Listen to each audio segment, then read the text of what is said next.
you know how many mass shooters there have been in America over the last 10 years? Counting or not counting gang violence? Great. The throat helps produce speech by acting as the main passageway and resonating chamber for air coming from the lungs. Air is pushed up through the voice box where the vocal folds vibrate to create sound. No throat means no air, and no air means no speech. At approximately 12:22 p.m. on September 10th, the main instrument of Charlie Kirk's craft was shattered by a bullet.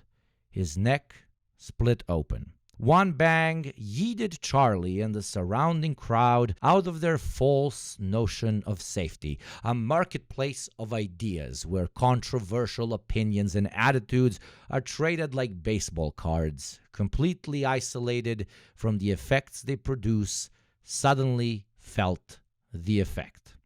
A Mauser 98 Magnum, the forefather of all modern bolt-action rifles, perched on a rooftop, clicked once, and the world heard it. It was louder than the thousands of ARs, AKs, Remingtons, Glocks, and countless other instruments of death that had plagued American schools for decades. It was louder than the echoes of war and genocide. It was louder than reason, for an American son had died that day, and his rhetoric, his audience, and his power were now up for grabs. This is a story about just that, how a single death in a sea of thousands caused everything, and yet nothing, to change. This is a story of us all getting kirked.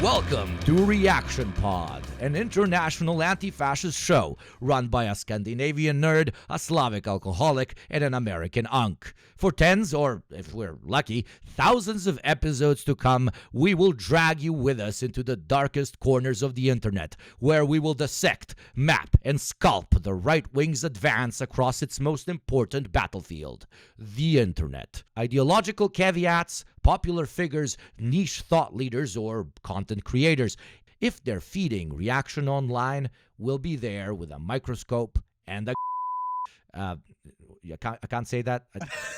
I really want to say that.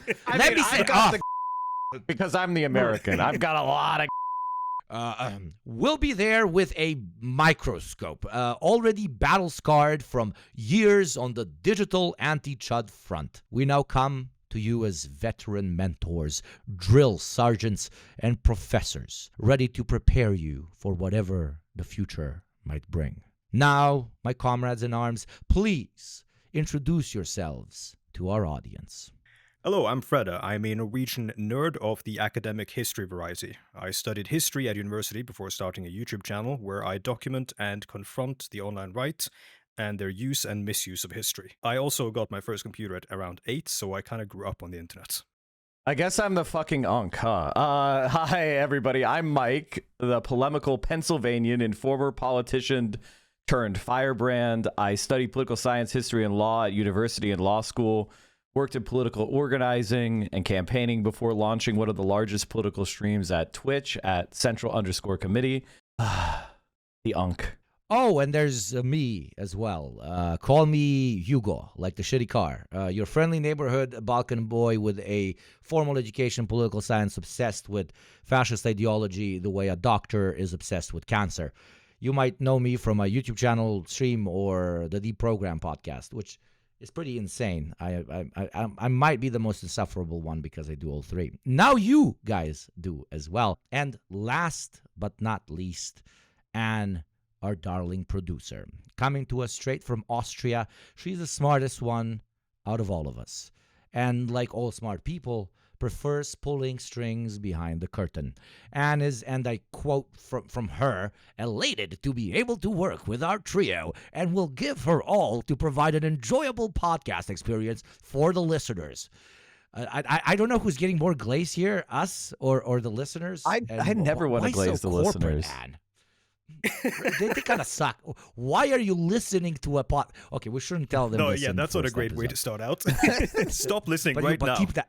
Yeah, stop listening right Listen, now. they're listeners for a reason, okay? Keep listening. But you will not be able to stop. Speaking of which, let's get back to our story. Mike, please take it away. What did Charlie Kirk believe? The hagiography of Kirk, penned by Ezra Klein in the New York Times opinion page, claimed that Kirk did politics the right way, through reasoned debate. Centrists like Klein were quick to take the moment of his death to whitewash the reality of his life. Charlie Kirk was a political entrepreneur whose beliefs were constantly at flux and shifted with the tides of the Republican Party's needs. AstroTurf. That single word best describes who Charlie Kirk was and his purpose within the right-wing political ecosystem. He began, like most right-wing influencers, as a teenager, repeating conservative talking points back at the adults who raised him. The innovation that Kirk brought was the idea that attention is more important than accuracy. He was a classic flack, in the most disdainful sense of the word. He sought to ingratiate himself with power and money and considered complete contradiction to be a virtue, not a vice. Charlie predated the Trump era. As we'll discuss later, Charlie's entry wasn't with the 2016 Trump wave, but rather the movement that preceded his rise, the so-called Tea Party. This movement rose in 2009 as a reaction to Obama's election and the collapse of the economy brought about by the Great Recession. The right-wing media ecosystem in that time was dominated by right-wing talk radio and Fox News, a division of News Corp led by the conservative Austrian billionaire Rupert Murdoch. Fox News was helmed at the time by disgraced pervert Roger Ailes, a former Nixon man who intentionally developed the network as a mouthpiece for the RNC and the hardline conservative movement.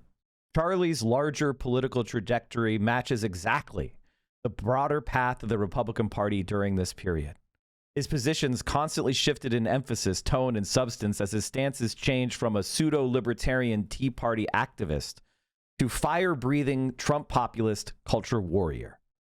This ability to shift between the various poles of the Republican Party as they grew in influence and power was Charlie's modus operandi. He helped push the growing dominance of culture war narratives and politics within that right-wing media sphere. Charlie's founding of Turning Point USA in 2012 was largely a reflection of the anti-Obama libertarian-conservative fusion that dominated that moment. The bright yellow Gadsden flag with the bold "Don't tread on me" beneath a timber rattlesnake was often hoisted in the don't tread on me was often hoisted in the crowds of right-wing activists protesting against health care for the poor or investment in clean energy. Cries of "Don't let the government touch my Medicare" were often heard, and that's who Charlie Kirk pandered to.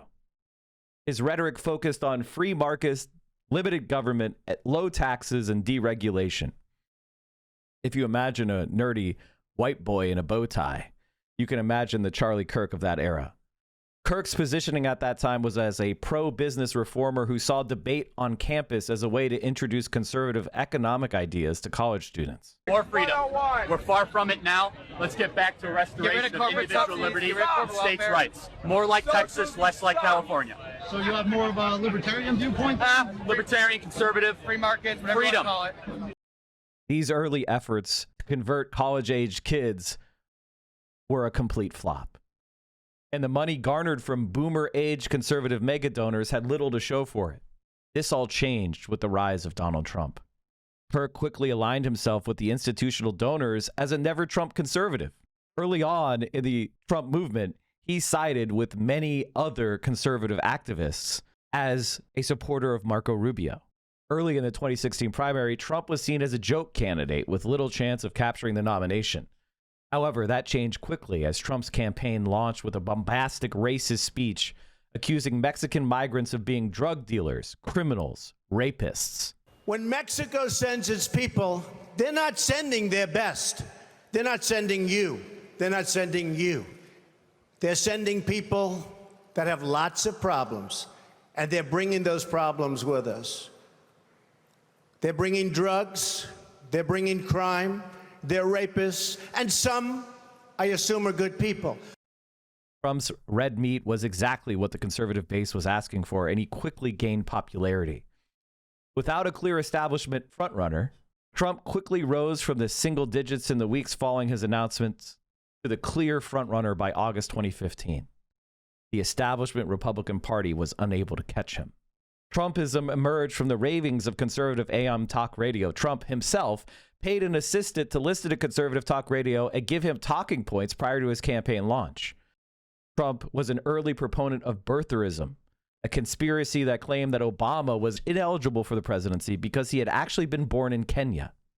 This conspiracy was popular among the Republican base and would soon serve as a launch pad for Trump's own popularity with them. Would you say, Mike, that he won because he was the first president to actually listen to content creators such as ourselves? I do think that, like, Trump is an innovator in much the same way as Obama was. Obama's movement was emerging from the internet Trump space. Was black? What? Yeah, he was. They were both black. They were both black. Trump is the first black president. No, in all seriousness, yes, it was the ability to kind of talk to the grassroots. And the other thing that I think we're going to talk a little bit about later is Trump himself interacted with social media. 2016 Twitter. I'm about to talk about that. Yep.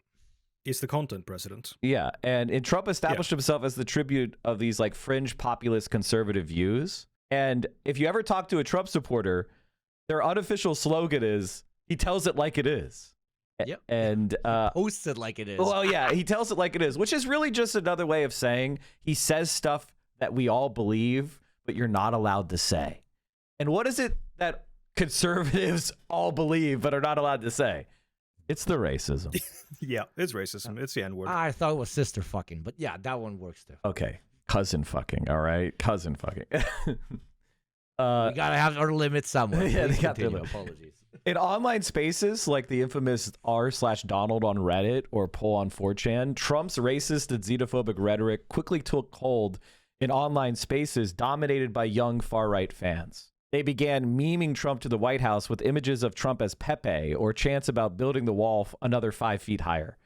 Trump, obsessed with his perception within the base, embraced social media like Twitter to command attention and circumvent the mainstream media gatekeeper. Except for an early speed bump in Iowa, Trump dominated early primaries and had the nomination wrapped up by May 2016. As it became clear that Trump was the presumptive nominee and he was very popular among young online conservatives, Kirk made his pivot fully into populist Trumpism. He rapidly shifted from a libertarian espousing a watchman state toward a vicious crypto-fascist populism that demanded that the government intervene to enforce morality and prevent racial replacement.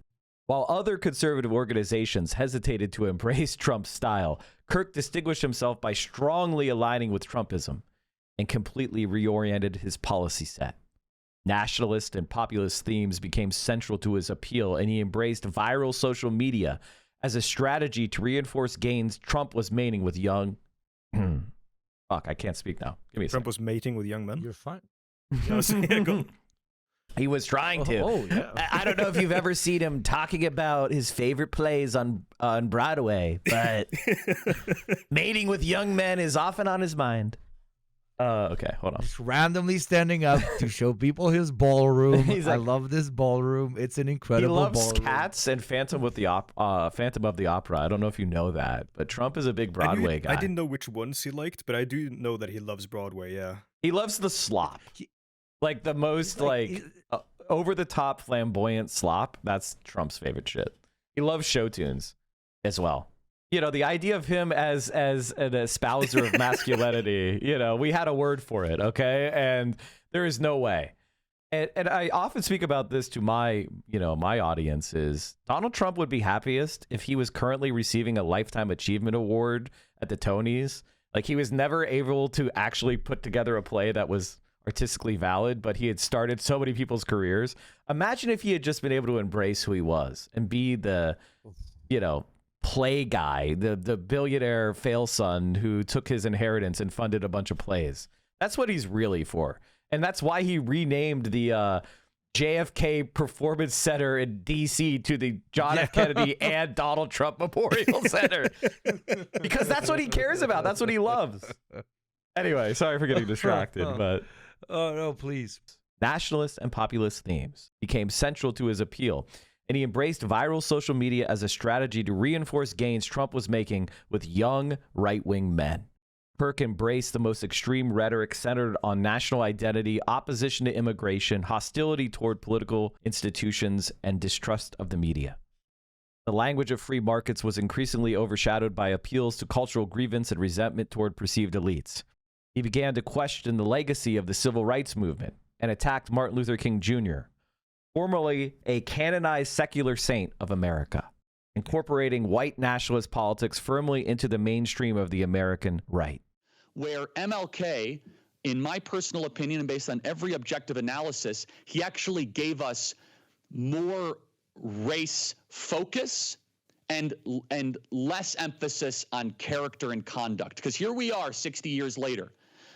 Do we talk about race less or more in the last couple of decades? I'm not only blaming MLK for this, but his core driving philosophy was not about a colorblind society. That is a line in one of his speeches. He would actually be closer to a race Marxist, almost akin to a DEI type philosopher if you go deep into his writings, especially later in his life. So, and I think we as conservatives and Christians must reconsider some of the mythologies and some of the icons and the symbols that we hold up, especially as we try to reorient ourselves in a broken culture. As Kirk's position as a Trump stalwart grew his platform, cultural conflict became the defining feature of his politics. He focused on issues related to gender, sexuality, and virulent opposition to immigrants. During this stage, Kirk's positions hardened against feminist movements, anti-racist scholarships, and LGBTQ rights. He spoke out against women using birth control, claiming that it screwed up female brains, increased depression and anxiety, and urged listeners to discourage loved ones from using it. A lot of them are on birth control too, and birth control really screws up female brains, by the way. Every single one of you need to make sure that your loved ones are not on birth control. It increases depression, anxiety, suicidal ideation. Birth control is the #1 most prescribed medication for young ladies under the age of 25. They will give young ladies birth control for pimples, for acne, to control their moods, their period. It is awful. It's terrible, and it creates very angry and bitter young ladies and young women. That bitterness then manifests into a political party that is the bitter party. I mean, the Democrat Party is all about bring us your bitterness and we'll give you free stuff. It's like we'll trade you bitterness for stuff, essentially. That's like the Democrat Party. Universities were reframed not simply as sites of ideological disagreement, but as adversarial institutions engaged in social corruption. These issues were no longer treated as secondary debates, but as existential threats to social order.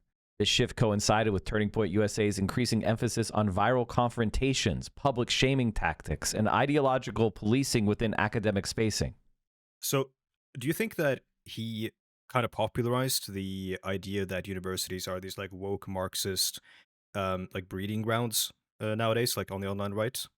It all goes back to there's a book that I always recommend people read by Nancy McLean, who's a history professor at Duke University, called Democracy in Chains. And this ideological crusading against American universities is really the product of the anti-Vietnam War movement of the 60s and 70s. There was a Nobel Prize winner in economics, James Buchanan, I believe is his name, who worked with the Nixon administration to basically try to destroy American higher education. Back then, in the 60s and 70s, it was basically free to go to a public university or very low cost. And they intentionally said that, and this is a quote, that an educated proletariat was dynamite, and they needed to filter people towards having an education who were already, inured to the system or had debt, so that they were focused on an education as a vocation for making money, right? When you have that big, Yeah. 5-figure, 6-figure debt hanging over your head, you can't question the system. You can't protest. You have to focus on your, economic viability. And so this is kind of a Nixon era crusade. Are you familiar with the Powell memo? Wait, remind me? I might not be.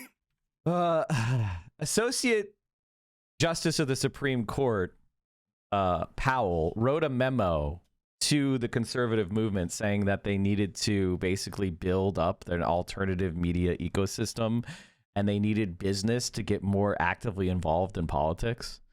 It's really infamous in American scholarship because it was a, conspiracy led by some of the most highly positioned people to build a, countervailing reactionary force to contain, the radical politics of the 60s and 70s, which many people consider to be a refounding of the United States based on racial equality. And so that is kind of where this comes from. It's the Nixon administration and those people that were involved in it. They've built this up over time to continue to attack, universities, the press, and incorporate what previously had not been part of, the Republican Party's framing of institutions. So I think Charlie Kirk is really like the modernization of these ideas. Yeah. And like the way that it is now being used in the Trump administration. Like, for example, they're going after universities and like forcing them to do ideological purges. Yeah. So you're saying like he brought this shit from the 1970s into 2020 or into the 2010s. Like he brought it online. Oh, definitely. He brought it online, and he's helped make it a core tenet of right-wing politics in America, which is, as I said, universities reframed not as sites of ideological disagreement, but as adversarial institutions engaged in social corruption. Yeah. And Donald Trump says lying press. And if you listen to Hitler's speeches or you've studied Nazi Germany, Lügenpresse, is a key aspect of fascist argument against like an objective press or free press. And ultimately, like this is where Charlie Kirk became Charlie Kirk, is he's grabbed onto the grassroots right-wing reactionary energy and focused the popular movement on these so-called existential threats to social order. You talked about we just talked about universities being a viral threat, and Turning Point USA started Professor Watch List, which is a website that calls on young college students to report professors for sharing liberal or left-wing views or for teaching classes in forbidden areas like gender studies, critical theory, or any form of Marxist analysis. As other conservative political entrepreneurs went viral for direct confrontations with young college students, I'm specifically thinking of Steven Crowder's Change My Mind, a viral video set where he would go into the like quads of universities and he would put some sort of provocative statement like, women don't know math, and then encourage people to come up to debate him on those, ridiculous positions. And then he would post that online, having a conversation with an 18-year-old college freshman and showing how he owned her in the marketplace of ideas. Famously the smartest people in the world. Yeah. Yes. You guys remember yourself when you were freshmen? Yeah, I was fucking brilliant. I was so smart, man. God damn it. I was like, these homeless people deserve to be homeless because of the free market, because they never adapted properly to the free market. Us here in the Balkans are dirty savages. Our culture is inferior. We must all aspire to be John Smith from New Jersey, Wisconsin. I miss being a freshman. And, these debates and this content, it took on a name of its own in the online space. These women and these people debating these conservatives were called SJWs. And SJW compilations rapidly grew in popularity among the online right, and Charlie Kirk was quick to pivot. And that's how he started to really blow up on social media. He built one of the most extensive social media followings among U.S. political commentators using TikTok and debate clips. And that was a key part of the expansion that he's had over the last couple of years. His ability to generate that short-form video content helped him reach audiences that traditional conservative media previously struggled to engage. And if you remember in the 2024 presidential election, young men in particular shifted toward the right specifically because, in my opinion, of this form of content, which was short, confrontational clips of in-person debates, often with a college student or person of color, usually a young woman. And this success on TikTok was part of that right wing's broader strategy of meeting Gen Z and younger millennials where they actually were, rather than relying on traditional outlets like TV or radio. Over time, Charlie Kirk also incorporated more explicit religious language into his political worldview. Christianity was increasingly portrayed as foundational to American identity, rather than as one value system among many. Political disputes were framed in moral terms, dividing society into forces of good and corruption. This flirtation with white Christian nationalism was a key feature of politics near the end of his life. And if you remember, he was engaged in this kind of triangulation between Ben Shapiro and Candace Owens. Charlie Kirk himself was constantly harassed by someone who I'm sure will be the target of our podcast at some point in the future, Nick Fuentes and the Groypers. He was pro-Israel and wasn't calling as openly as they'd like for white supremacy. And that was the pressure that Charlie Kirk was facing. This development, it showed the clearest departure between what he started at, that more secular, economically focused conservatism of his early years. And then religious identity became a source of political legitimacy, and secularism was treated as a threat rather than a neutral framework. And the framework really, honestly, of the founders, who themselves were oftentimes deists and who accepted, the religious diversity of Europe as a given. That was one of the key elements of the founding, was to try to leave those sectarian conflicts in the past. His emphasis on Christian moral authority aligned his politics more closely with religious white nationalist movements. And as his influence expanded, Charlie Kirk's role shifted from that of an outsider activist to an institutional power broker. Turning Point USA developed extensive donor networks, campaign operations, and ties to Republican leadership. His rhetoric continued to invoke anti-establishment themes, but his position increasingly reflected proximity to political and economic power. And there's nothing more that demonstrates that than his funeral itself, where the president of the United States, the vice president of the United States, Tucker Carlson were calling for what amounted to an American Christian jihad against the left.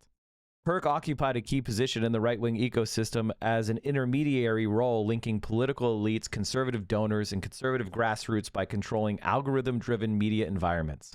This tension between outsider language and institutional authority became a defining feature of his later politics. Opposition was framed as rebellion, even as his organization functioned as a central node in conservative political infrastructure. Isn't that why he pivoted so much to Christian identitarianism from doing the whole free market spiel? Because the more you represent classic establishment talking points while still wanting to sound like a rebel, the more you have to engage in just pure ideological speech for the sake of ideological speech. What do I mean by that in particular is we are the good guys, they are the bad guys because the book says so. Right? And you do not have to argue post that point. Well, if you're doing, herder, free markets, you actually have to make your point against the establishment from time to time, right, which will then make your shilling relatively mute. It's interesting. I think Charlie Kirk was a knowing fascist, and he was pursuing a Schmittian friend-enemy distinction, and he knew that in order to have a popular base, they weren't going to be able to do the pro-corporation, pro-rich rhetoric. They needed to find enemies, and they needed to find cultural others.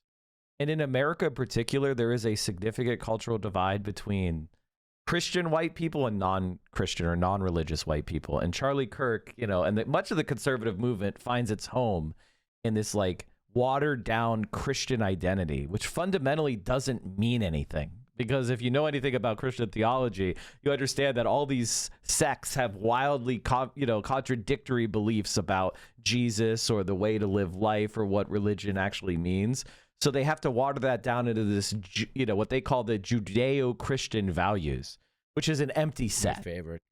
It doesn't mean anything, but it gives them the identity label of Christian, and that's how you divide the good people from the bad, the friends from the enemy.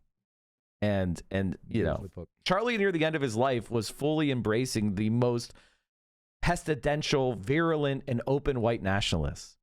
He was defending Candace Owens as she promoted like some pretty blatantly anti-Semitic ideas, and he did so to remain floating on the top of the popular base. There was no level that Charlie Kirk would not sink. He was institutionally powerful, but he was focused on remaining atop the heap of the conservative media sphere and linking that with institutional power. He promoted white supremacist theories of great replacement, something that started out in the fever swamps of white nationalist websites like Stormfront.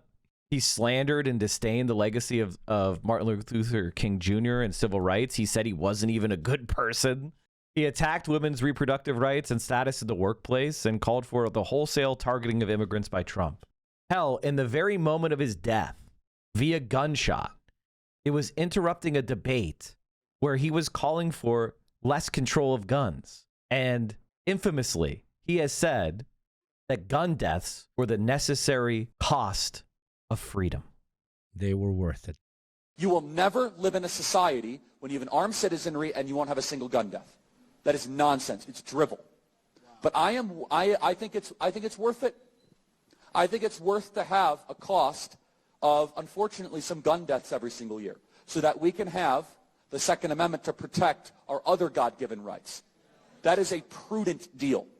So, how did we get there? How did Charlie become the Kirk? Well, it's time for unlicensed psychology hours with Hugo. Let's dig deep into his life and discover what made Charlie into Kirk. His trajectory from a rejected West Point applicant to one of America's most influential conservative youth organizers within a single decade. His entire life represents a striking example of an almost industrial scale at which paid right-wing propaganda operates, and that's exactly what makes him extremely fascinating to me and the boys. Kirk's life was one of remarkable contradictions. A teenager who built a nearly $400 million organization, captured the attention of a sitting president, and became synonymous with a particular brand of right-wing agitation, all while remaining a loyal servant of big money. He was born on October 14, 1993, in Arlington Heights, Illinois, a well-to-do Chicago suburb, raised in what he called a moderately conservative home. His father, Robert Kirk, man, everybody called Kirk from that day is so fucked. His father, Robert Kirk, was an architect with his own firm who had designed and built middle-class luxury estates, including participating in Trump Tower construction. His mother, Catherine Kirk, had been a trader at the Chicago Mercantile Exchange before retraining as a mental health counselor. His father was a major donor to Mitt Romney's 2012 presidential campaign, but his parents characterized themselves as moderate Republicans, whatever that's supposed to mean, rather than ideological warriors. The political awakening that Kirk himself would later mythologize began in middle school, not as a result of principled engagement with conservative thought, but rather through a very specific cocktail of circumstances and resentments. He read Milton Friedman, as we all do at that age, and became drawn to libertarian economics. But the real wake-up call was the 2008 financial crisis and the subsequent bank bailouts. events that his architect father and trader mother likely discussed around the dinner table with considerable bitterness. When Barack Obama was elected in 2008 and took office in 2009, Kirk, then a high school freshman, experienced what he would describe as a political awakening, though closer examination suggests it was less an awakening than a hardening of resentment built at home. His classmates would later describe the teenage Kirk as rude, arrogant, and sometimes with a superiority complex. He called teachers he disagreed with neo-Marxists and was frequently dismissive of his superiors in class. When a teacher asked whether guns make people violent, Kirk, as legends say, responded with a rhetorical kick. Do forks make people fat? At least that's what I think he sounded as. A line that would become characteristic of his entire rhetorical career. False equivalencies masquerading as intellectual rigor. Also, as we all know, most conservatives and in general right-wingers, especially men, are just perpetually stuck at the arguments they learned at the age of 15, never allowing themselves to question them. But I know a lot of you are sitting there asking yourselves, how did 2008 make his parents and him even more right-wing? Wasn't that the era when massive banks and corporations stuck it to the little guy and ended up getting away scot-free? Wasn't that the era that made a shit ton of boomers left-wing? Well, congrats. You probably had a lovely upbringing, my American friend, if that's what your parents taught you. Conservatives during that era pitched 2008 and its consequent bailouts of banks as free market infringement and basically blamed the whole thing on an overreaching hand of the state, coupled with pinning the fallout on poor people and minorities who would have never gotten their mortgages in the first place had the banks not been, quote, forced to give handouts. Just absurdly ahistorical garbage, making excuse after excuse for the nature of the system. And all of those feelings over facts really bled into young Charlie's mind. One of the things that I think is really important to jump in here and say that the Tea Party movement itself that I mentioned in my section was founded by a Wall Street trader ranting on the trading floor about how he shouldn't have to pay his neighbor's mortgage during the financial crisis when home values were crashing, and that he was protesting against Obama pursuing any kind of stimulus package to prop up the American economy. That is who started the Tea Party movement. And it is unbelievable that the right wing coalesced around such a laughably stupid person.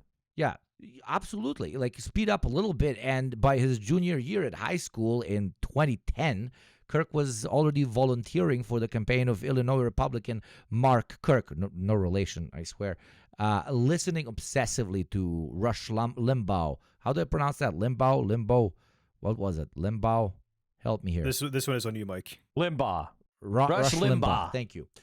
Rush Limbaugh, listening obsessively to Rush Limbaugh and becoming steeped in the grievance politics of the Tea Party movement that our friend Mike previously mentioned. He wrote an opinion piece even for Breitbart News, the super infamous right-wing misinformation outlet, in which he, and followed me on this, alleged liberal bias in high school textbooks.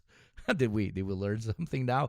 This essay, which was basically an over-emotional, puberty-ridden Reddit post, led to his first media appearance on Fox Business at the age of 17, launching what would become an endless parade of Fox News segments that would sustain his public profile for the next 13 years. Guys, different times, right? Like, you could make a career out of being a Redditoid. Today, I guess there's too much competition. That's why we're in the podcast game. Bro. Yeah. Not a lot of competition. Not a lot of competition, yeah. We are going to monopolize the podcast space. All the podcasts will be ours. This is a call to war against every other podcast. There can only be one. We're starting with the program. Oh fuck, shit. Yeah, they die last. Fuck Hassad, okay? Firand, you're going down. Yeah. Okay, jokes aside, his start as a political shitposter tells us a lot about the entirety of his future trajectory. He did not earn his way to prominence through some sort of original thought or intellectual rigor, but rather by performing outrage on camera for an older cohort of conservative media figures who were hungry for young people's validation. He was an unironic DEI hire, taken up not for the quality of his thought, his skill set, or something else, but because he was young, hung, and dumb. Okay, I don't know about the second part, but it just sounded better. Anyways, He could not be hung by the neck at this point. I don't know if that one should stay in. I mean, the speed. The structural at which, integrity has been undermined. I'm sorry. Okay, I don't know about the second part, but judging by how fast his wife moved on, maybe it might not be correct. Anyways, my boy really starts drinking his Kool-Aid and applies to West Point, the United States Military Academy. He gets rejected, of course. Why? Well, can anyone guess? I'm serious, guys. Can you guess what this conservative white kid who got his first job handed to him blamed for not getting into university? I'll give you 2 tries. Try, please. DI. I'm serious. Well, what he would call DI back then. Affirmative action. Jesus, you're so good at your fucking job. Yes, affirmative action. He was passed on by the academy, quote, for a far less qualified candidate of a different gender and a different persuasion. Bullshit. I mean, can I just say something here? I know how these processes work because I myself was accepted to West Point. It's bullshit. I don't know if you know this. What the fuck? Military officer. Who the fuck am I working with? I didn't go to West Point, but my point is that he's a dummy, and I'm as white as can be. Yep. 100%. I mean, I don't even think we needed to say this, but but thank you. You went to West. Okay, Oh, this you is a didn't go, conversation yeah. for later. Yeah, I'll explain. No, I'll explain some shit later. Sure. No, it's very cool. This is very good. We're developing like show lore now. This is very good. Keep Oh the no, maybe we secrets. should cut this out. Cut this out. No, don't. No, we're developing show lore. This is really good. This is really good. But yeah, definitely entrenches eternal victim mentality at that point in his life if he hadn't already done so probably earlier on. But yeah, let's speed up. It's 2012, the same year Kirk graduated from high school and was rejected from West Point. 2 seemingly chance meetings would alter the trajectory of his life. The first occurred when Kirk met a gentleman called Bill Montgomery, a 71-year-old retired Tea Party activist and businessman who became his political mentor and father figure, or maybe not only father figure. Montgomery convinced Kirk not to pursue a traditional college education, but instead to, quote, work the political circuit, a decision that would prove foundational to Kirk's entire career. Using money received as a high school graduation gift, as one does from extremely wealthy 71-year-old men that are basically in charge of the country's 3rd most powerful party. I don't know about you guys, but when I'm 71 years old, I meet 18-year-olds, and I'm like, I can't wait to give this 18-year-old millions of dollars, and I want to spend a lot of alone time with this 18-year-old boy. Continuously. Nonstop, yes. And then we're going to work very weird. hand in glove. A lot of travel around the country where we have to stay at hotels. Just something to ponder. I don't know. Freda is from the more liberal part of already exceptionally liberal Europe. Is this normal? Do you think this would be normal up there in the north? I do not see any reality in which it is very normal for a 71-year-old to be traveling with an 18-year-old who is, pumping $400 million or whatever it was into. Maybe pumping something else. I mean, but literally, like this is the foundational story according to Turning Points USA is that he met an 18-year-old boy at a Tea Party rally and decided he wanted to spend a lot of time with him and he was going to give him millions of dollars. He's so bright, he's so mature for his age. He's so mature for his age. Oh no! I mean, he has to be God. really mature to be lining up with a 71-year-old on politics. But yes, they end up co-founding Turning Point USA in 2012. To repeat, when Kirk was only 18. The organization was technically a non-profit dedicated to educating students about fiscal accountability, free markets, and limited government. But in practice, it was a vehicle for mobilizing young conservative activists and building a personal brand for Charlie. The second crucial meeting, though, came later that year at the Republican National Convention, where Kirk, then a political nobody, managed to approach Foster Friess, a wealthy former investment manager and prominent Republican donor, in what Kirk himself has described as a chance encounter in a stairwell. He convinced Friess to finance the young organization with an initial contribution of $10,000, a relatively modest sum that would prove to be seed capital for what became a financial empire. This moment was transformative, not because those $10,000 were especially large, but because it taught Kirk his business model. Old dudes, no, extract cash from rich people and parrot their talking points. You don't need grassroots funding. You don't need Patreon supporters, wink, wink, in the description below. You don't need 10 side gigs to fund your political activism.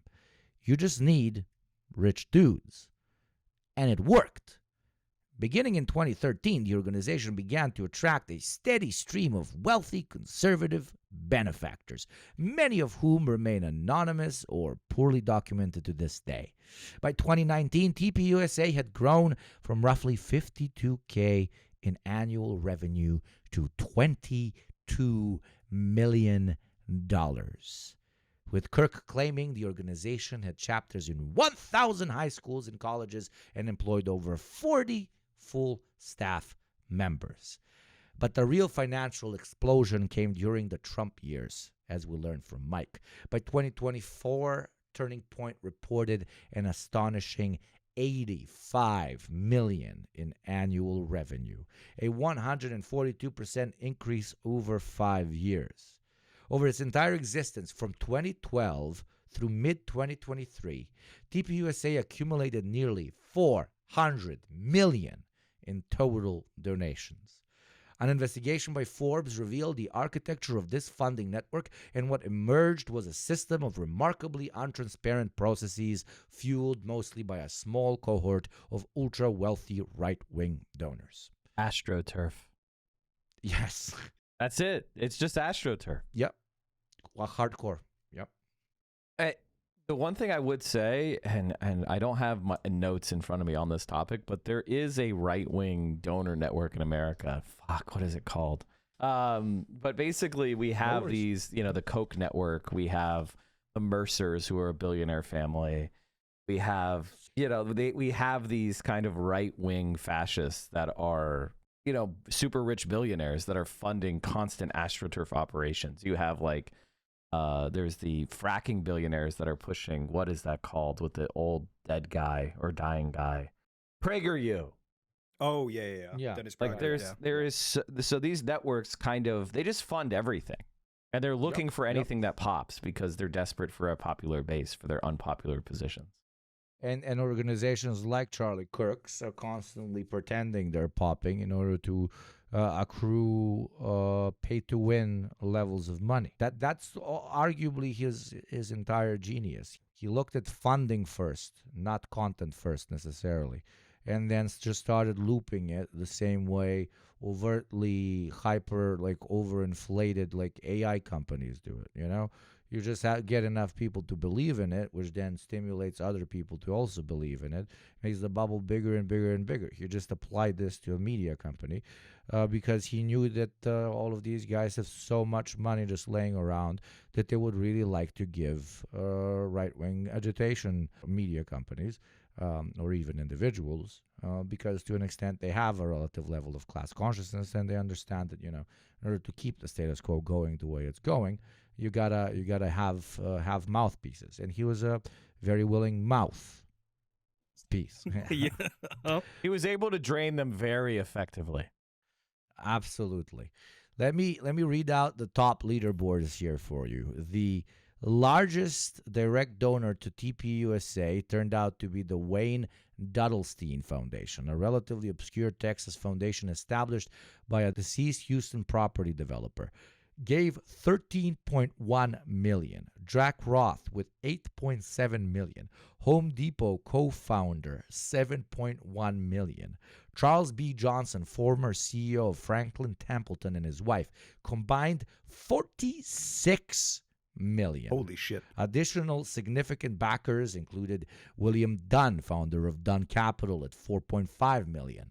Dean Buntrock, founder of Waste Management, at $4.1 million. And an array of billionaire-connected foundations representing interests in all kinds of corporate sectors. Critically, however, a substantial portion of TPUSA's funding came through donor-advised fund entities that aggregate money from multiple donors, but hide who actually gave the cash. Basically, me and Freda hire Mike to run the big money, good guy donators fund. Then we put a couple of million in there and let Mike donate to Nazi Man 3000, massively limiting our association to said Nazi Man 3000. What's called the Bradley Impact Fund by itself funneled $236 million to TPUSA between 2014 and 2023. I don't know about you, but that is actually an insane amount of money. But we should always remember to mention the little guy, right? Because the organization also attracted approximately, and this is going to fucking murder you, 350,000 to 500,000 small dollar grassroots chud donors. That's not dollars, that's the number of normal everyday chuds. People who contributed modest amounts, creating a veneer of grassroots participation, while the organization was in reality bankrolled by billionaires and their foundations. Imagine donating your last $50 to an organization that has billionaire investors. Some new level of cuckoldry right there, my friends. You need 2 chairs when you walk into a hotel room, one for your ass and one for your debit card. What Kirk understood, perhaps better than any other figure of his generation, was that the real power in 21st century conservatism lay not in ideas, but in easily exploitable pay-to-win content model blasted all over social media. By the mid-2010s, Kirk had built a media empire that extended far beyond mere campus organizing. He launched the Charlie Kirk Show, a podcast that would eventually become one of the most listened-to programs in the conservative media ecosystem. He accumulated millions of followers across social media platforms, wrote books with titles like The MAGA Doctrine, and appeared with absurd frequency on Fox News, where he became a reliable mouthpiece for conservative talking points. But enough about his work. A man isn't what he does. He's what he eats, what he drinks, where he travels, and who he sleeps with.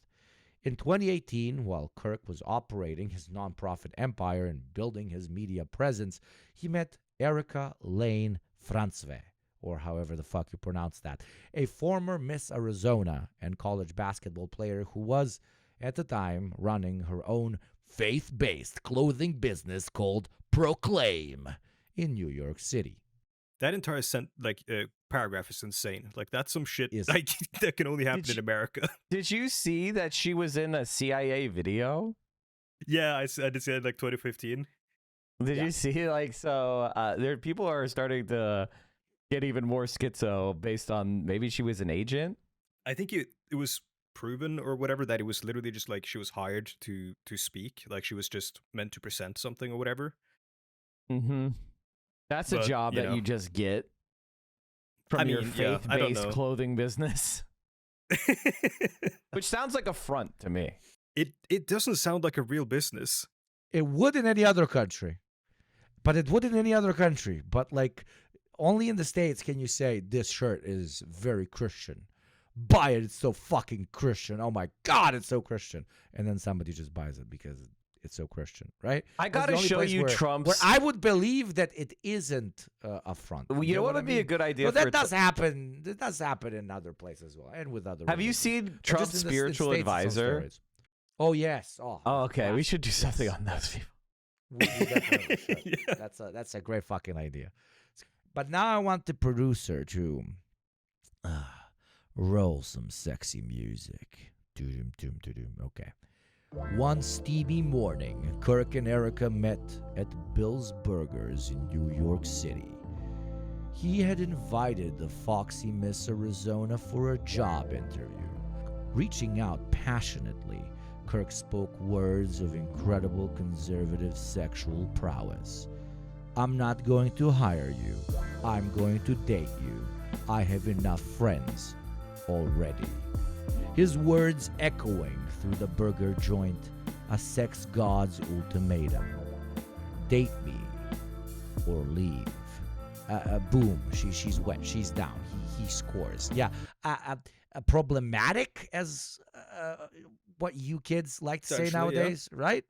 But I leave the judgment to you, I guess. He proposed to her in 2020, just 2 years after they began dating, and married in 21 in Scottsdale, Arizona. The wedding reception was funded by TPUSA. I looked at some of the photos. Looks like a interesting wedding where he kind of makes it all about himself and his organization. Fucking weirdo, dude. You know, it coincided. Yeah. Scottsdale is like getting married in a retirement home. How is it? How are you getting married in Scottsdale? Like what? You know what date he did it on? On the fucking 9th anniversary of TPUSA. He made a whole wedding about TPUSA. What? But isn't that like... That's what every young girl dreams of. Yeah. Absolutely. But it's also, I know this is cliche, but like it spits in the eyes of the Christian Lord he speaks for so often. Like this is the holiest of holies, the binding of two humans into a new entity, the Holy Family.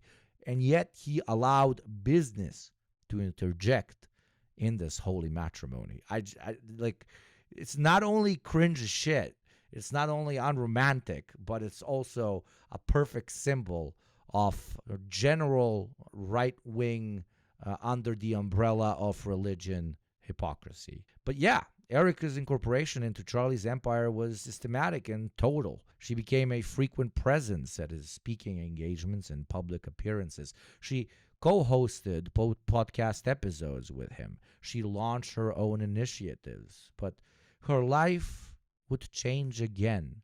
Just 8 days after her husband's assassination, she was appointed CEO and chair of the board of Turning Point USA, positioning her to inherit and continue his empire. And that's it. A kid bred to anger who then did the most he could with his one main quality, complaining. He complained his way to journalistic, conservative mainstream. He complained his way into dark money and agitation in the name of regression and bigotry. And he complained his way into his marriage. A professional complainer who, and I'll give him that, I truly will, managed to monetize it. Capitalism sometimes really is a beautiful beast. Complaining for money. What a life. Because of DEI, it begs the question when you see a black pilot, you wonder, you say, I hope they are qualified. You know, the one thing that I was going to shoot in and say, but I forgot to, which is Charlie Kirk, his early career was all about how universities are brainwashing people to the left. And he traded on the fact that he was young and people assumed he went to college, but he never did. So he was making up shit after having no experience himself at university, at least when he was making these complaints. And so I always found that really funny that you had this guy describing something that was really a fever dream of his own mind. Yeah, like literally an outsider to these spaces is going to being like, this is what's happening to your university right now. He's telling to people attending those universities. Right. Hilarious. And he was saying it to boomers who existed in a university environment that was far more radical and far more left-wing than the university experience that we millennials or Gen Zers or, eventually Gen Alpha are experience. And it's so funny because it's like, who is he? He's talking to boomers about an environment that just did not exist. And I always found it really fascinating how successful it was with those generations. Well, that's his whole spiel, right? And you covered that in part. I covered that in part. He just the people complaining want to hear a particular thing, and you just fucking say it, and you get paid $100 gajillion fucking dollars for it. That's the whole mechanism, and it's as cliche as it gets. But for certain people, I guess it works, especially when you're a DEI hire, when you're a young person in this case, so that they can confirm their biases, because it's not just another boomer saying it, it's now a kid saying it. So yeah, I agree. Freda, go on, my love. It's September 10th, 2025, 12:43 p.m. Mountain Time. Beanie-clad conservative influencer Tim Pool posts to Twitter professing insider information, saying, quote, "Sources tell me Charlie is stable. Please God." It's highly likely Charlie Kirk was already dead at that point. At 2:40 p.m., the President of the United States of America himself announces the death of the podcaster. Quick question to the boys, and you might already know the answer to this. How long did it take for right-wing content creators to start exploiting his death for profit? Well, 2 hours? No, it took seconds. Oh, wow. It literally took seconds. There was a TikToker there, or like an Instagram streamer or something at the event. No, you haven't seen this? Oh, it's insane. Blood is still not dry on the ground. It still smells like brains in the air. There was a guy who was running up to steal all the hats from the table. Yeah. Also, like it's insane. The fucking grift took milliseconds before it began. Oh my God. But like the speed at which, like, you see him dying, you see the hats, you see the cameras, you're like, oh my God, it's gonna go so fucking hard on Amazon. Oh my fucking God, I'm gonna pay so much rent. That is special forces. Hire that man immediately and deploy him somewhere. Bro, God damn it. Everyone is content brained. Like, something big happens, you gotta broadcast it. It's your boy Elder TikTok. There was just a gunfire in Utah. This is not a drill. There is a gunfire in Utah. Shots fired here in Utah. This is not a joke. What you just heard was the Mormon influencer who goes by Elder TikTok, who was there when Charlie Kirk was shot. He's standing right next to the gift shop where another attendee had just tried stealing merch right after Charlie Kirk got killed. With panicking attendees taking cover around him, Elder TikTok is likely the first person to grift over Charlie Kirk's corpse. And he will not be the last. All across the internet, creators seized the moment and shifted their output towards Charlie Kirk. The grift started kicking into high gear and a sort of Charlie Kirk cinematic universe started taking shape. The day after, on 9/11, his body was flown to his memorial service at State Farm Stadium in Glendale, Arizona on Air Force 2, the aircraft that carries the Vice President of the United States. The memorial service was attended by virtually the entire US government cabinet, including President Donald Trump, as well as Elon Musk. I must repeat, on 9/11, it is crazy. Peak cinema. That is peak cinema. What would be the only better date that this happens on? I mean, 1488, but no, we don't have 88 months. Yeah, there's no... What calendars are you using? The Aryan calendar. Yeah, the Agartha calendar. I'm surprised somebody hasn't made that from where you're from. I mean, I'm sure Vargas up to something, Yeah, exactly. Foreshadowing card. Yep. As his grieving widow walked onto stage to a massive pyrotechnic show, the Turning Point USA stream of the memorial service featured scrolling text that read, quote, "For a gift of any amount, receive a We Are Charlie Kirk wristband." Ah! What the fuck is wrong with this country? Sorry, please. No, it's crazy. And as Hugo told you, Erica Kirk would become the new CEO of Turning Point USA just days later. As the widowed Kirk dried her tears, more text scrolled by, reading, "Text freedom to 1776 for ways to take action." I'm sorry. I can't. It's insane. Oh man, when she walks out on stage and she has the completely bedazzled pantsuit, it's like, Jesus. Yeah, it's crazy. It's a memorial service. Like it's insane. And I'm not American. Text 6969 to 1776 if you believe that Charlie Kirk will still look hot in heaven. It's 50% of all money sent to us goes to Fourth Amendment right defenders near you. Like, oh my God, I love this shit. Yeah, it's wild. Like, I'm not American, and I know that everything is a little bit turned to 11 in America, but it's bizarre. Like, this isn't normal even for America. And on the other side of the Atlantic, in my home country of Norway, the state-owned broadcasting service was broadcasting the entire memorial service live, with zero interjection, no additional context about his life, nothing about his actual beliefs beyond what was being said on stage. And before this, most Norwegians probably had no idea who he was, and now virtually everyone was uncritically regurgitating his eulogy exactly the way his allies had wanted, painting him as a champion of truth, open debate, democratic values, and so on. Can I just pop in and say, imagine the way that conservatives have reacted, and normal people and institutions have reacted to Renee Good's murder, right? There were actively moments of silence at NFL football games for Charlie Kirk. And you have an innocent woman murdered on the street, and there's basically nothing but conservatives saying how she deserved it. And look at the way that your country's government responded to this killing. It's like he was a head of state or something. Technically, it's not the government. They're like meant to be independent from the government, but it's like it's the government-funded media. Like they're meant to be terminally neutral. So what they did was, they were like, well, we're neutral. We're just showing what, they're saying at the memorial service, which isn't what neutrality is. That's a propaganda event, and you're just showing it to everyone. I'm sure they'll show Xi Jinping's funeral and propaganda unedited. Oh, yeah, sure. Yeah, exactly. Like in the exact same way. It was insane how international his funeral was, and his death in general.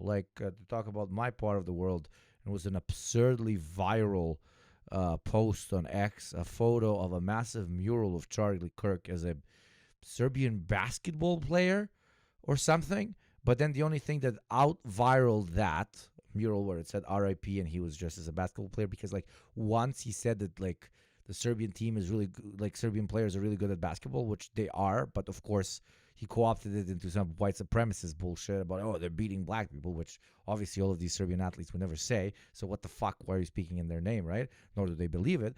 But yeah, they painted a massive fucking Kirk basketball player guy. I would argue that's how the meme started. It started with the first Kirkification. First Kirkification. But I felt proud of my region, because in 7 hours later, that was covered in just penises, all over that graffiti. So I was like, okay. And then Atifa and stuff. He was violently killed because he spoke for freedom and justice, for God and country, for reason, and for common sense.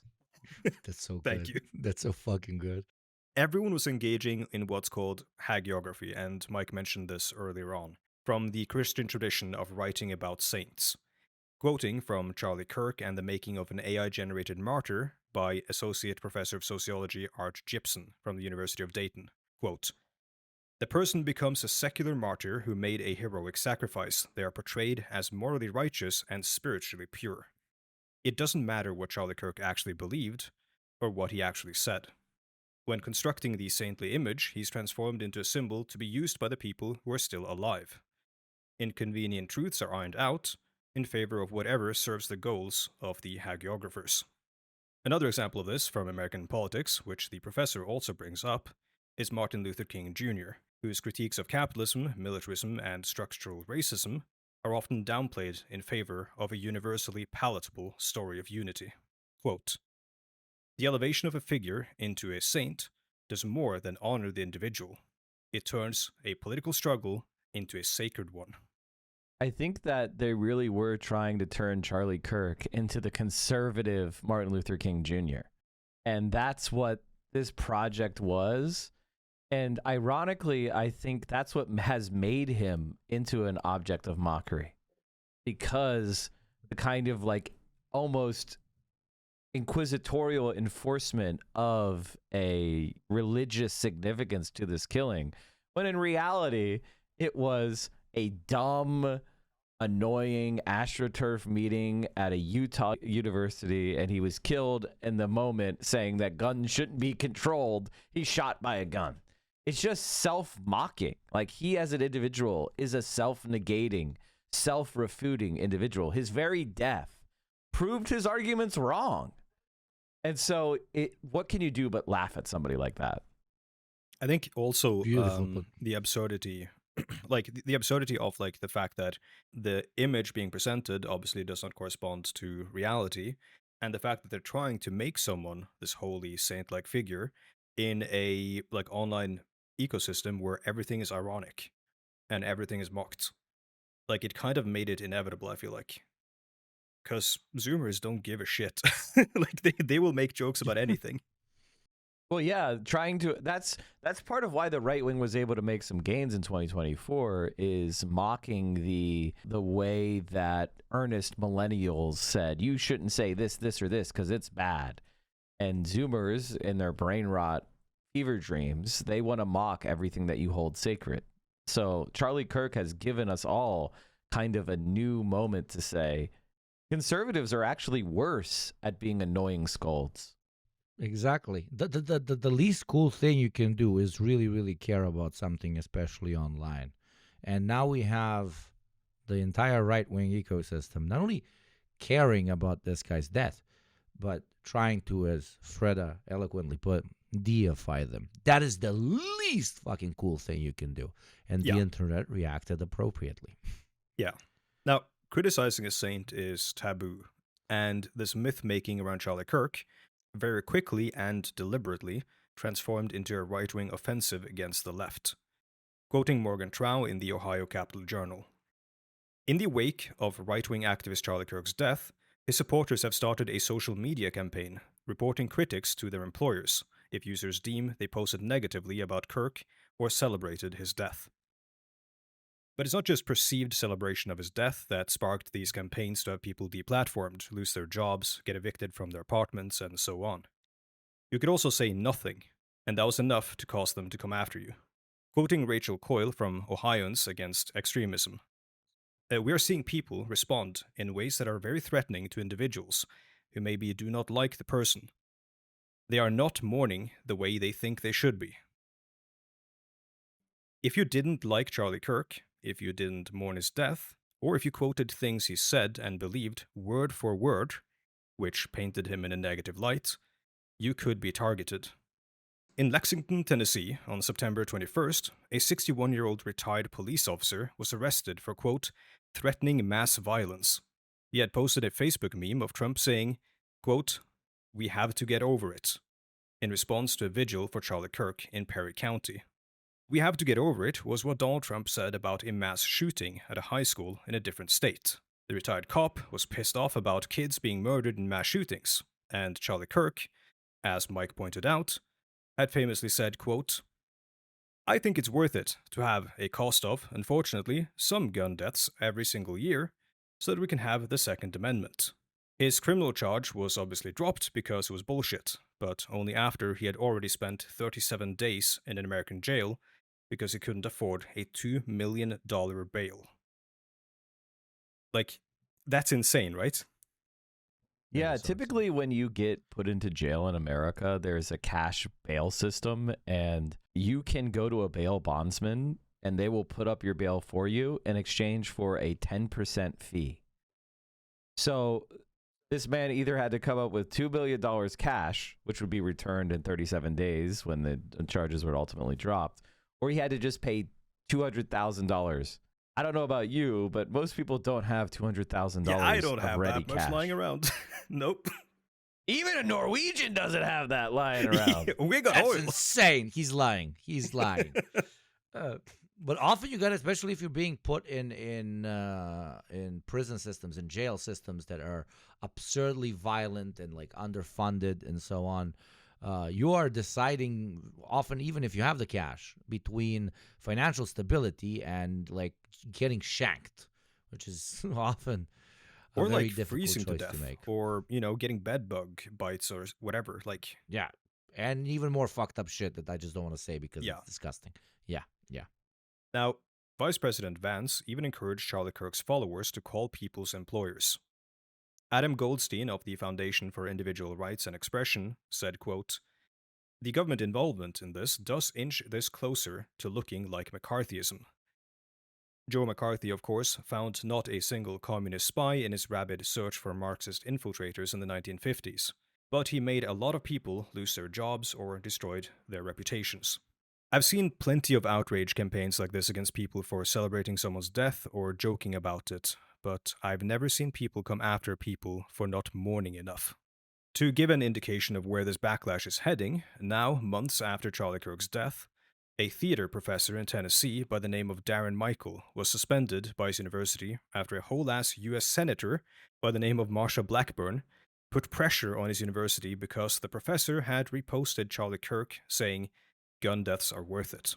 His tenured position was reinstated on December 30th, and he was awarded a $500,000 settlement. I think those things are going to keep going in that direction, where firings and such will be overturned because they were quite frankly fucking ridiculous. But not everybody is a tenured professor with money to hire a lawyer. For the people who got doxxed and had their landlord evict them because of the harassment, the damage is already done. The larger voices of the online right who condemned the left for celebrating Charlie Kirk's death were, of course, months later all gleefully celebrating when an ICE officer shot and killed Renee Good, a US citizen and a mother of 3, in January 2026. You could make an entire episode investigating and contrasting the ways the online right reacted to Charlie Kirk's death, elevating him to sainthood, and the way they demonized this woman and celebrated her death, because she was perceived as an enemy, because she wasn't pro-ICE, and she had pronouns in her bio. Did you guys just see, that 6 federal prosecutors have resigned because they were pressured to investigate her widow? Was the that what way happened? that the right wing is Yeah. so disgusting, and the way that they rushed to judgment on this case. They didn't even put out a pretext of investigation of the killing, and instead are investigating the victims, is a surest example of how the fascists are completely and totally uninterested in truth or justice or morality or humanity. Conservative podcaster and former deputy press secretary for the Department of Homeland Security, Katie Miller, called legacy media, quote, complicit in violence against ICE officers, because they quoted the victim's mom and neighbors who had nothing but nice things to say about her.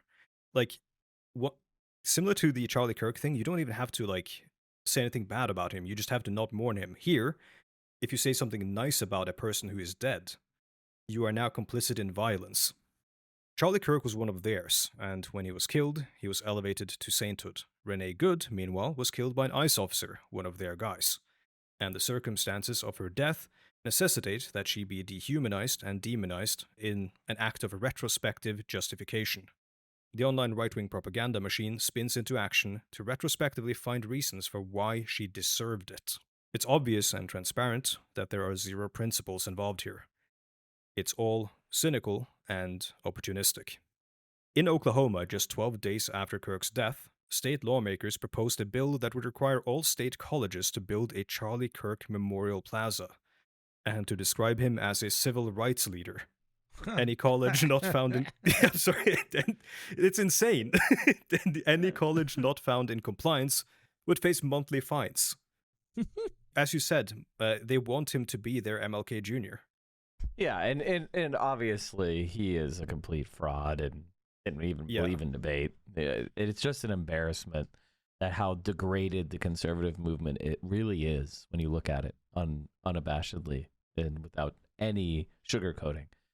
The way people on the right jumped to elevate Charlie Kirk into a martyr and to use his death to crack down on the left drew a lot of comparisons to the Nazi Horst Wessel, who was turned into a martyr for the Nazi Party in 1930. Before any suspect had been apprehended, Joseph Goebbels' newspaper, Der Angriff, was quick to announce it had been a communist attack, and threatened that one of these days it would, quote, eradicate root and branch of the poisonous brood, like one exterminates rats or bugs.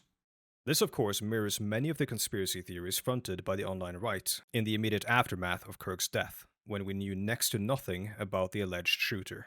Let me read a quick quote from Daniel Siemens' book on Horst Wessel. Quote, Wessel had barely passed away when Goebbels began a targeted effort to build him up as a role model for young people and a future National Socialist Germany. Quote, a new martyr for the Third Reich, he wrote in his diary. The funeral was turned into a major propaganda event by the Nazis, and a lot of important figures of the movement were present, like Goebbels and Hermann Göring. Hitler did not attend. Quoting from Goebbels' diary entry on the 1st of March, 1930. Hitler isn't coming. Had the situation explained to him over the telephone and he actually declined. Oh well. Oh my God. At least they got Trump to go to Charlie's. Literally. Though he did spend a lot of time talking about, like, himself, didn't he? Of course. Yes. Yep. As he does. It's always a competition, even with the dead man, okay? Yeah, he was visibly annoyed over people kept talking to him about Charlie Kirk after a couple days. He's like, I like right-wing grifters who haven't been murdered. Maybe I should have been murdered. Maybe you'd have cared more about me. You only talk about the dead guy. Do you want me to die? Listen, God made sure the bullet missed my ear.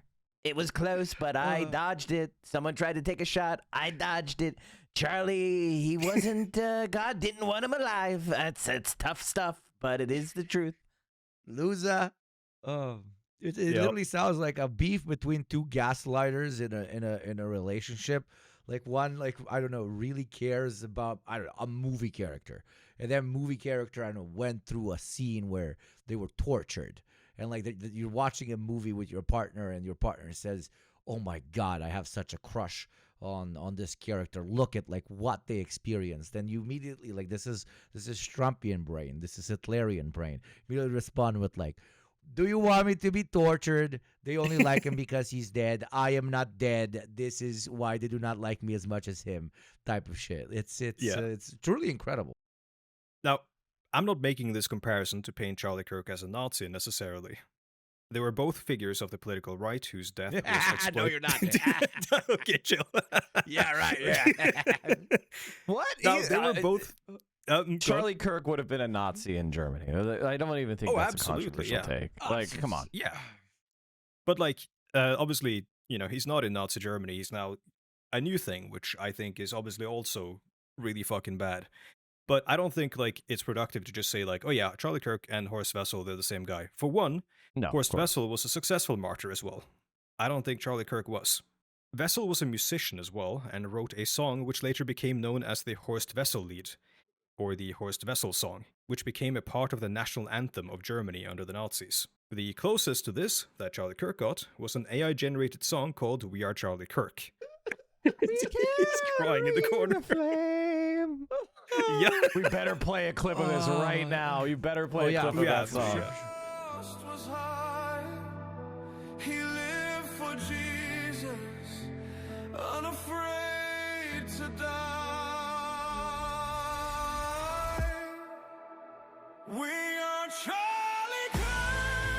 We carry the flame. We'll fight for the Gospel or whatever the fuck this song is. Yeah.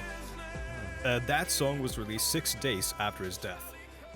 Which I'm also pretty sure, and I'm not making this up, it plagiarizes Israel's Eurovision song from the same year. I'm pretty sure it was AI generated in Israel. Yeah, people said, like, probably the same prompt. Now, Wessel's death allowed the Nazis to construct the image of a martyr to utilize for years in their propaganda. With where things are going right now, I don't see the same happening for Charlie Kirk. Speaking of AI, that brings me to another real part of his legacy. That's fucking weird as well. I mentioned the hagiographers, and Hugo mentioned Kirkification. Ted Cruz, senator from Texas, posted AI images of Charlie Kirk being embraced by Jesus. Others posted pictures of him, portraying him as a literal 13th apostle. Alongside this, a lot of people started AI generating satirical images, replacing people's and characters' faces with Charlie Kirk. Wikipedia's dictionary has its own entry on, quote, Kirkification. Because of the way AI image generation works, by scrubbing the internet for patterns that it imitates, the sheer amount of Charlie Kirk images being posted around the internet is possibly causing an incestuous loop, where AI models pull from other images of Charlie Kirk, which effectively could poison the dataset. AI models can over time become inaccurate, as the data they pull from is also generated by themselves. This creates a feedback loop that compounds. This is also why a lot of AI pictures got that piss filter from that Studio Ghibli trend that happened like a year ago. You call it feedback errors, I call it a delight. Or Charlie Kirk eating hamburger. Burger, Charlie Kirk, burger, or In this case, the feedback loop is causing your grandma's AI-generated Facebook posts to bear a striking resemblance to Charlie Kirk. So where is the grifter-powered Kirk cinematic universe now? Charlie Kirk's best friend, Candace Owens, despite their genuine relationship, is also a strong contributor to the KCU. In early October, as the story started settling with an alleged shooter arrested and a lot of the early conspiracy theories debunked, she said the following, quote, I had a vivid dream this weekend, and Charlie came to me and he told me that he was betrayed. You don't have to believe that, but I do believe that. She suggested there was a she suggested that there was a federal conspiracy surrounding the murder and investigation. She's right. She later would go on, yeah, I mean, where's your evidence, Mike? Right now, where's your sources? My sources are, Israel did it. Candace is right. His sources are the Candace Owens YouTube channel. I mean, that's correct. A reputable source. Come on. She is one of the leading right-wing influencers. Are you saying that right-wingers would follow a moron?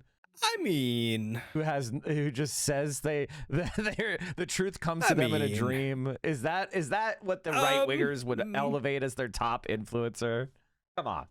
Of course not. They're smarter than that.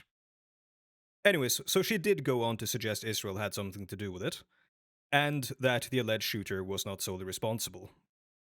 This also is tied into some weird shit with the stuff that Candace Owens has been bringing up about how Emmanuel Macron's wife is supposedly not like that she's supposedly trans or something, and that the French Foreign Legion is trying to assassinate Candace Owens. It's a whole like other Candace Owens cinematic universe thing.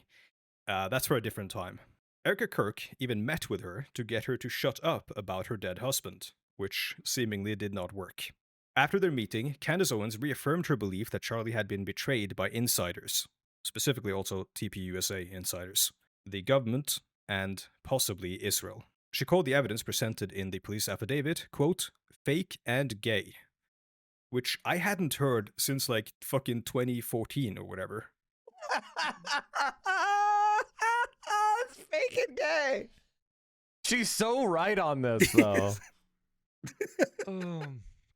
I don't know about you guys, but I think we should stop funding Israel because they killed Charlie Kirk.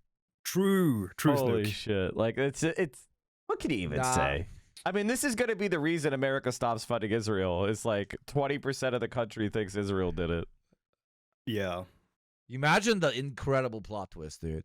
That would be the complete annihilation. Obviously, that's not going to happen, but that would be the most cinematic end to the Kirk cinematic universe.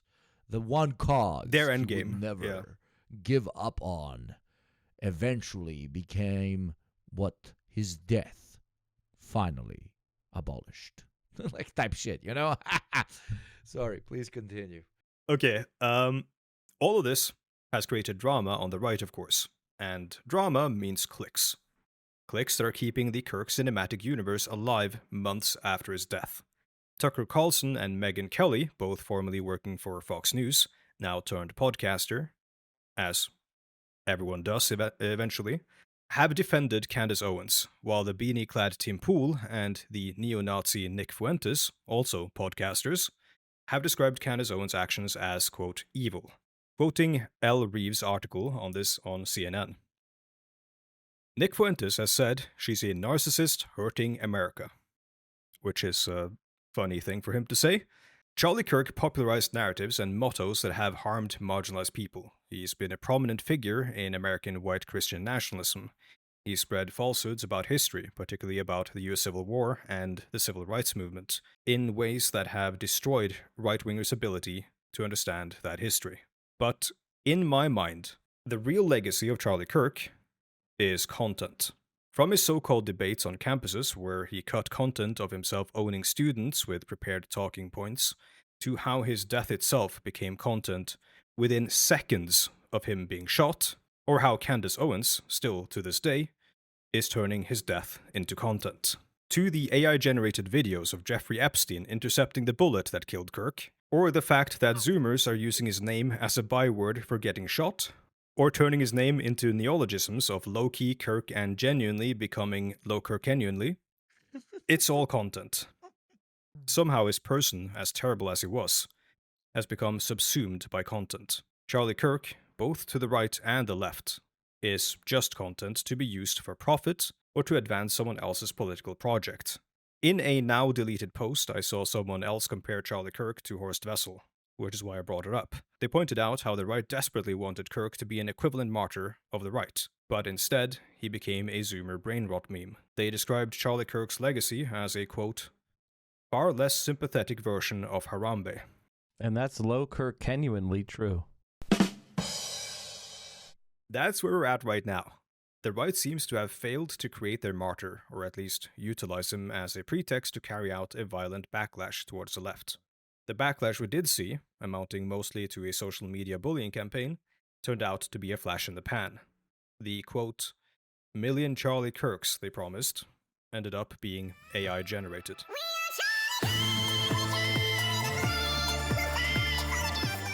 Well, dear listeners, I hope you enjoyed the first episode of the Reaction Podcast. I, for one, felt extremely proud of what we managed to do in episode 1, which, to be perfectly honest, should work as a teaser of a teaser of a teaser of what we will be bringing to your beautiful eardrums in the coming days, weeks, months, years, or if you allow us that privilege, decades. Boys, are you happy with how today went? Is this what you expected a podcast production experienced feels like? I have some previous experience. You guys might not. Tell me, was this low-key cringe or low-key kirked up? I just want our audience to bring us their favorite reactionary figures, and I want them debating over who we should go after, or excuse me, explain next, because I feel like this is a desperately needed part of the internet today, is an understanding for normal human beings. What exactly is going on in the right and who these people really are.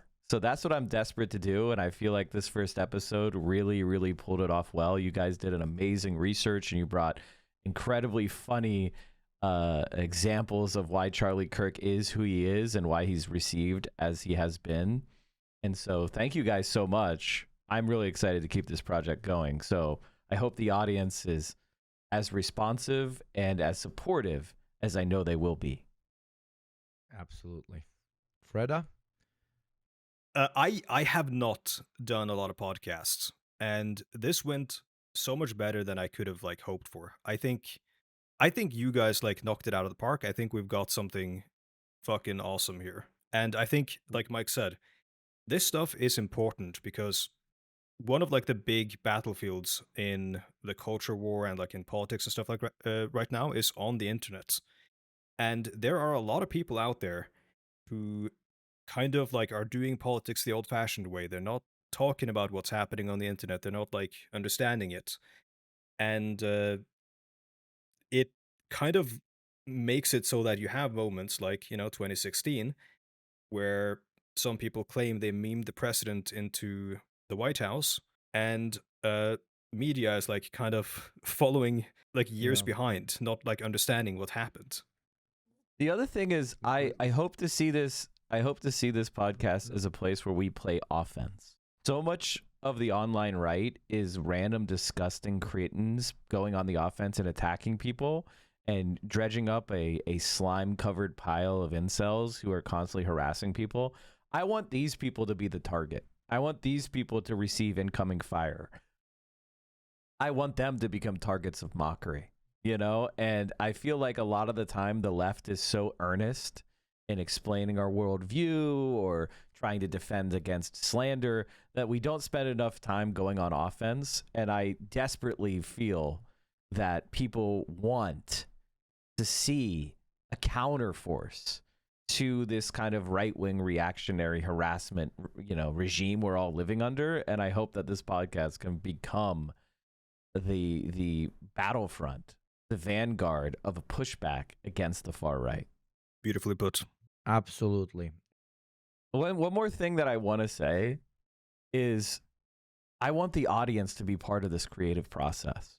If you're listening to this and you know a reactionary that we should target or a person who would be fun to come and talk to us about their personal nemesis, I want to hear those people. And I want you to point us in those right direction. I want this to be a two-way street, not just us lecturing an audience, but an audience who's part of the creative process. I want you all to have ownership.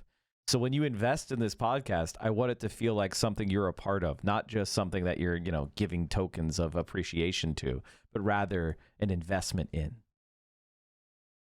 Link in the description. Participate. Help us make a better show and help us push back against the right by going to our Patreon at the Reaction Pod, the Reaction Cast. I can't remember what it is. Okay.